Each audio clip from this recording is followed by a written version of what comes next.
नमस्कार साथियों, technical education with विजय में आपका स्वागत है। आज के इस वीडियो में हम लोग देखेंगे इंस्पायर अवार्ड मानक के बारे में कुछ महत्वपूर्ण जानकारियाँ कि इंस्पायर अवार्ड मानक में हम किस प्रकार के आइडिया को सबमिट करें जिससे वे आगे की प्रक्रिया में सेलेक्ट हो सकें। सबसे पहले चैनल को लाइक और सब्सक्राइब करें ताकि आने वाली वीडियो आपको आसानी से प्राप्त हो सके। तो चलिए वीडियो स्टार्ट करते हैं। इंस्पायर अवार्ड मानक की शुरुआत 13 दिसंबर 2008 को हुई थी। यह नेशनल इनोवेशन फाउंडेशन इंडिया और विज्ञान एवं प्रौद्योगिकी विभाग का संयुक्त आयोजन है, जिसमें 10 से 15 वर्ष के बच्चे जो कक्षा 6वीं से 10वीं में अध्ययनरत हों वे भाग ले सकते हैं।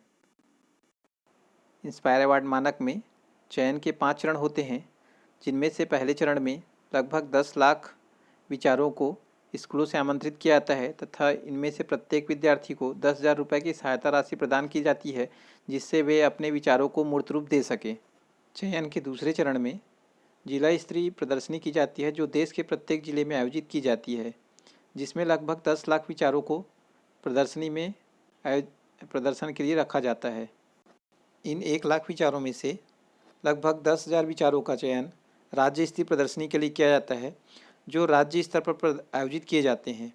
इन 10,000 में से 1,000 जो विचार हैं उनका चयन राष्ट्रीय स्तर पर प्रदर्शनी के लिए किया जाता है तथा इनमें से 60 जो विशिष्ट विचार होते हैं उन्हें नवप्रवर्तन निर्देशालय में प्रदर्शनी के लिए रखा जाता है। इन चयनित जो 60 विचार होते हैं उन्हें अनेक अंतर्राष्ट्रीय स्तर पर प्रदर्शनी में भाग लिया जाता है। इसके अलावा इनका पेटेंट भी कराया जाता है ताकि इनसे प्राप्त होने वाली रॉयल्टी जो है वो बच्चे को प्राप्त होती रहे तथा इस प्राप्त रॉयल्टी से बच्चा जो है अपना भविष्य बना सके। जैसे इंस्पायर अवार्ड मानक की बात आती है तो हम में से अनेक शिक्षक ऐसा सोचते हैं कि एक स्वचालित भारी भरकम मॉडल बनाकर हम इस प्रतियोगिता में भाग लेंगे और हमारा चयन हो जाएगा, परंतु वे इस बात से अनभिज्ञ होते हैं कि इस प्रतियोगिता में अक्सर उन मॉडलों का सिलेक्शन किया जाता है जो दैनिक दिनचर्या से संबंधित होते हैं तथा जिनमें कुछ नवाचार होते हैं। यदि हमारे नए विचार इन्हीं दैनिक जीवन में आने वाली समस्याओं से संबंधित होते हैं और हमारा समाधान भी इन्हीं समस्याओं पर आधारित होता है, तो ऐसी स्थिति में इंस्पायर अवार्ड में चयन की संभावनाएं जो है वो बढ़ जाती हैं। हमारे परिवेश में आने वाली विभिन्न समस्याओं को जानने के लिए हमें अपने विद्यालय में एक आइडिया बॉक्स रखा जाना चाहिए, जिसमें बच्चे अपने दैनिक जीवन में सामना करने वाले विभिन्न समस्याओं को इस आइडिया बॉक्स में लिखकर डालेंगे तथा इन समस्याओं के समाधान के लिए उनके मन में क्या विचार हैं ये भी डाले जाने चाहिए।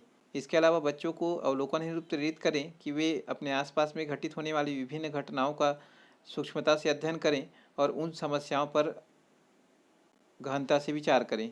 कि बच्चे को बताइए कि एक लोहार जो है वो अपने दैनिक दिनचर्या में किन किन समस्याओं का सामना करता है, उसी प्रकार से किसान जो है अपने खेत में किन किन समस्याओं का सामना करता है, उसका समाधान किस प्रकार से कर सकता है। इसके अलावा वह अपने दैनिक जीवन में रिक्शा चालक किन समस्याओं का सामना करता है। इसी प्रकार से पेड़ पर चढ़ने वाला व्यक्ति, क्या हमें ईयरफोन से कुछ समस्याएं हो सकती हैं क्या, या किसी चित्रकार के सामने कौन कौन सी समस्याएं होती हैं और इनका समाधान वो किस प्रकार से कर सकता है। एक बस ड्राइवर या बस के अंदर क्या क्या समस्याएं हो सकती हैं, या ट्रैफिक से निपटने के लिए हम किस प्रकार की समाधान का उपयोग कर सकते हैं। इस प्रकार से आप बच्चों को अवलोकन हेतु प्रेरित करिए और उन्हें अपने दैनिक जीवन में दिखाई देने वाले विभिन्न समस्याओं के समाधान के लिए प्रेरित करिए कि वे इन समस्याओं का समाधान किस प्रकार से कर सकते हैं। आइए अब हम कुछ ऐसे उदाहरणों पर विचार करते हैं जिनका सिलेक्शन राष्ट्रीय स्तर पर हुआ है।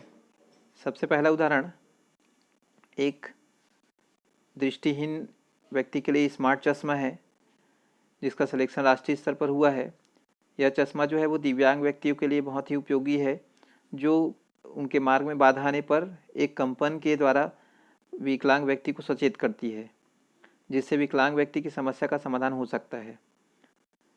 इसी में दूसरा उदाहरण हम ले सकते हैं एक स्वचालित प्रकाश तीव्रता प्रणाली का। जैसा कि हमको पता है कि बच्चे जो है जब अध्ययन करते रहते हैं तो जो बल्ब की रोशनी होती है या तो उनके लिए पर्याप्त नहीं होती है या ज़रूरत से अधिक होती है, तो ऐसी स्थिति में बच्चों को पढ़ते समय समस्या होती है तथा उनकी आंखों को भी नुकसान होता है। इसके लिए एक स्वचालित प्रकाश तीव्रता समायोजन प्रणाली का विकास किया जा सकता है, जो ऑटोमेटिक प्रकाश की तीव्रता को समायोजित कर सके, जिससे बच्चों की आंखों को कम नुकसान पहुंचे।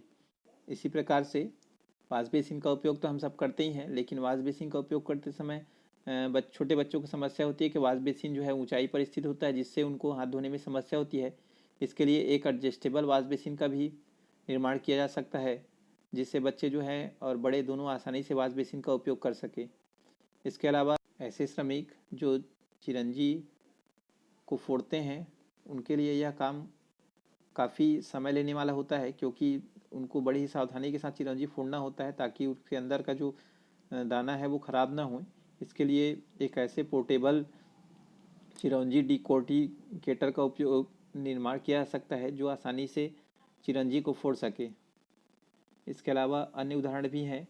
एक, जैसा कि हम सबको पता है कि यदि हम दरवाजे को खोल रहे हों और सामने से कोई व्यक्ति आता हो तो ऐसी स्थिति में उसको दरवाजे से चोट लग सकती है। इसके लिए एक बच्चे ने एक संकेतक बनाया था। दरवाजे के खोलते समय निकट व्यक्ति को चोट न लगे, इसके लिए एक संकेतक बनाया था, जिससे दरवाज़ा खोलते समय सामने वाले व्यक्ति को चोट नहीं लगती है। जैसा कि हम सबको पता है कि भारत में पेयजल की काफ़ी समस्या है। ऐसे में अधिकांश लोग जो होते हैं वो घर के पेयजल का अधिकांश भाग जो है वो नहाने में बर्बाद कर देते हैं। इसके लिए एक ऐसे वाटर मॉनिटरिंग सिस्टम की खोज की जा सकती है जो पानी की बर्बादी को रोक सके। इसके लिए एक बच्चे ने जो हमारा वॉशरूम होता है वहाँ पर एक मॉनिटरिंग सिस्टम लगाया था, जिससे एक निश्चित मात्रा का ही उपयोग नहाने के लिए किया जा सके। इसके अलावा रोज़ हम लोग खाना बनाते हैं घर में, खाना बनाने के लिए हम वही प्रक्रिया का रोज़ उपयोग करते हैं। यदि इस प्रक्रिया को रिकॉर्डिंग कर दी जाए तो खाना बनाने की प्रक्रिया जो है एकदम आसान हो जाएगी और खाना बनाना जो है एकदम स्वचालित हो जाएगा। तो इस प्रकार से मॉडलों का उपयोग करके हम इंस्पायर अवार्ड प्रतियोगिता में आगे तक जा सकते हैं। ठंडे प्रदेशों में सोते समय जो बुजुर्ग होते हैं वो अपने पास में आग रखना पसंद करते हैं ताकि कमरे में गर्मी जो है वो बनी रहे, परंतु अक्सर यह होता है कि जो आग वाला जो पात्र होता है वो गिर जाता है, जिसके कारण से कमरे में आग लग जाती है। इसके लिए हम एक ऐसे ऑटो एडजस्टेबल कांगड़ी बना सकते हैं जो लुढ़कने पर भी जिसमें भी आग जो है वो नीचे ना गिरे और दुर्घटना की संभावना कम हो जाए। हम सबको पता है कि घर में सिलेंडर हर महीने आता है, जिसको खोलने के लिए हमको काफ़ी मेहनत और अपना दिमाग जो है वो लगाना होता है। इसके लिए हम एक ऐसे उपकरण का निर्माण कर सकते थे जिसकी सहायता से बच्चे जो हैं या घर के जो सदस्य होते हैं वो आसानी से सिलेंडर के ऊपर लगी हुई नाप को खोल सकें। ऐसे व्यक्ति जो विकलांग होते हैं वो अपने वॉकर को लेकर ज़मीन में चलना तो उनके लिए आसान होता है, लेकिन वो इस सीढ़ियों पर इस वॉकर की सहायता से नहीं चल पाते हैं। इसके लिए इंस्पायर अवार्ड मानक में एक आइडिया प्रस्तुत किया गया था, जिसमें बच्चे जो हैं या जो दिव्यांग व्यक्ति होते हैं वो वॉकर की सहायता से सीढ़ियों पर चढ़ सकते हैं। इसके लिए वॉकर में एक मूलभूत परिवर्तन किया गया था, जिसमें वॉकर के 2 टांग जो हैं वो पीछे वाले टांगों से छोटे होते हैं, जिससे आसानी से एडजस्ट करके हम सीढ़ियों पर भी चढ़ सकते हैं। ये वे सभी आइडिया या विचार हैं जिनका सलेक्शन गत वर्षों में इंस्पायर अवार्ड मानक के राष्ट्रीय स्तर पर हुआ है। तो आप भी इस प्रकार के आइडिया या विचार जो हमारे वर्तमान दैनिक जीवन से संबंधित हों और जिनसे हमारी समस्याओं का समाधान होता हो, ऐसी आइडिया या विचार को आप भी इंस्पायर अवार्ड मानक प्रतियोगिता में दे सकते हैं।